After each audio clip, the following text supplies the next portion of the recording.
اینجا مقبره عارف بزرگ ایران زمین بایزید بسطامی ملقب به سلطان العارفین از عارفان و مشاهیر بزرگ ایران زمین در قرن سوم هجری. بایزید بسطامی در خانواده‌ای به دنیا میاد که پدر بزرگش سروشان زرتشتیه و در زمان پدر بزرگش به اسلام گرایش پیدا کرد.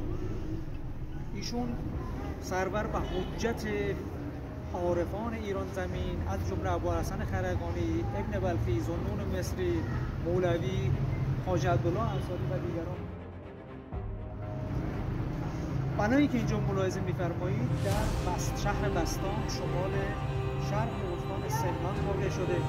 این بنا ابتدا بقعه‌ای بر سر قبر بایزید بسطامی که در دوره ایلخانی مسجد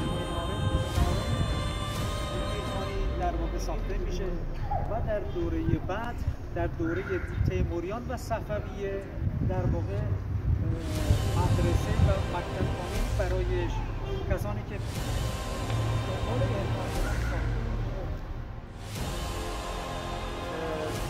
در واقع در مناظرات علمی که در مسابقه اتفاق میفته ایشون رو 7 بار تبعید میکنن از این شهر و به خاطر محبوبیتی که بین طرفداران خودش داشت دوباره به شهر بازگشت کرد.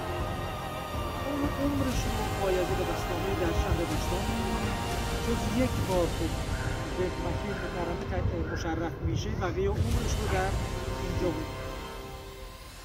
و در تمام کتب عرفانی ایران از جمله منابع دوره‌های بعد که معروف‌ترینشون تذکرة الاولیاء عطار هست و خدمت شما عرض شود که مناجاتنامه خواجه عبدالله انصاری از این عارف شهیر بزرگ ایران زمین صحبت به میان آمده است.